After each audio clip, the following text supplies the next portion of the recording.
আসসালামু আলাইকুম। আশা করি ভালো আছেন, সুস্থ আছেন। আজকে আমরা অতি গুরুত্বপূর্ণ একটি মেডিসিন নিয়ে আলোচনা করতে চলেছি। মেডিসিনটি শিশুদের স্বাস্থ্য ও মানসিক বিকাশে অত্যন্ত কার্যকরী। শিশুদের কোন কোন সমস্যায় ভিকোজিন সিরাপ কাজ করে থাকে এবং এই সিরাপটির মাত্রা, সেবনবিধি, সতর্কতা, পার্শ্ব প্রতিক্রিয়া, কারা খেতে পারবেন, কারা খেতে পারবেন না, গর্ভাবস্থায় এই স্তন্যদানকালে সেবন করা যাবে কিনা, তা সব কিছুই বিস্তারিত আলোচনা করব আজকের ভিডিওতে। তবে মূল আলোচনাতে যাওয়ার পূর্বে একটি কথা, যারা এখনও আমাদের চ্যানেলটিকে সাবস্ক্রাইব করেন নাই, দয়া করে আমাদের চ্যানেলটিকে সাবস্ক্রাইব করে আমাদের সাথেই থাকুন। তো ভিউয়ার্স, এখন আমরা জানবো এই মেডিসিনটিতে কী কী উপাদান আছে। এই মেডিসিনটির 1 চা চামচ সিরাপে থাকে thiamine hydrochloride BP 5 milligram, riboflavin 2 milligram, nicotinamide 20 milligram এবং জিঙ্ক 10 মিলিগ্রাম। বুঝতে পারছেন কতটা গুরুত্বপূর্ণ উপাদানসমূহ দিয়ে তৈরি এই ভিকোজিন সিরাপটি। অনেক সময় খেয়াল করে দেখবেন আপনার শিশুটি সঠিকভাবে বেড়ে উঠছে না। একই বয়সে তার সাথে অন্য শিশুটি বেড়ে ওঠার তুলনায় আপনার শিশুটির ওজন, স্বাস্থ্য, বিকাশ সব কিছুতেই যেন পিছিয়ে পড়ছে। এ ধরনের সমস্যায় পরিলক্ষিত হলে প্রাথমিকভাবে বুঝে নিতে পারেন আপনার শিশুর মধ্যে জিঙ্ক এবং ভিটামিন বি সমূহের ঘাটতির কারণে এমনটা হতে পারে। আর জিঙ্ক ও ভিটামিন বি সমূহের ঘাটতি পূরণে দারুণ কার্যকরী ভূমিকা পালন করে এই সিরাপটি। ভিকোজিন সিরাপ শিশুর সঠিক বৃদ্ধি ও বিকাশে দুর্দান্ত ভূমিকা রাখে।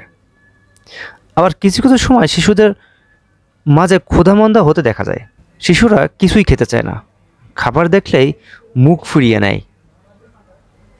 না খেতে খেতে একটা সময় শরীর ঠিকমতো পুষ্টি পায় না, ফলে শিশু দিন দিন দুর্বল হয়ে পড়ে।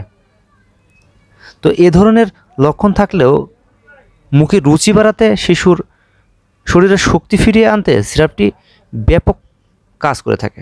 এছাড়াও শিশুর শরীরে ঠিকঠাক মতো ভিটামিন বি এবং জিঙ্কের চাহিদা পূরণ না হলে মাঝে মধ্যেই বিভিন্ন রোগে আক্রান্ত হতে দেখা যায়।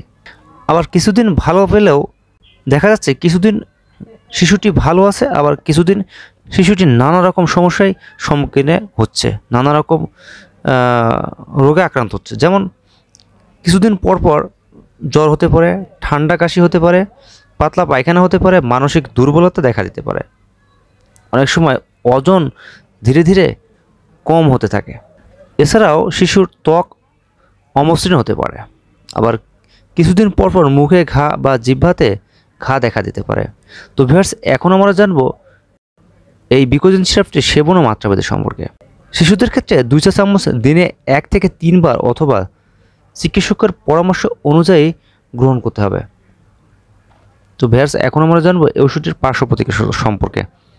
ভিকোজিন সিরাপটি খুবই সুসহনীয়। ভিকোজিন সিরাপটি খুবই সুসহনীয়, এর তেমন কোনো পার্শ্ব প্রতিক্রিয়া নাই এবং সাধারণত কোনো ড্রাগ ইন্টারঅ্যাকশন দেখা যায়নি। তবে অনেক সময় মাত্রার পরিমাণ যদি বেশি হয়ে যায় তাহলে কিছু কিছু সময় ডায়রিয়া, বমি বমি ভাব দেখা দিতে পারে। যদি এমনটা বেশি মনে হয় তাহলে অবশ্যই একজন চিকিৎসকের পরামর্শ নেবেন। সতর্কতা: অবশ্যই যে কোনো ওষুধ সেবনের পূর্বে একজন ডাক্তারের নির্দেশনা মেনেই ওষুধ সেবন করবেন, কারণ রোগের মাত্রা ও ধরন বিবেচনা করে রোগীর ওষুধ সেবনের মাত্রা নির্ধারণ করে থাকে। তাই অবশ্যই যে কোনো সময় যে কোনো ওষুধ সেবনের পূর্বে একজন চিকিৎসকের পরামর্শ মেনেই আপনারা ওষুধ সেবন করবেন। ধন্যবাদ, ভালো থাকবেন।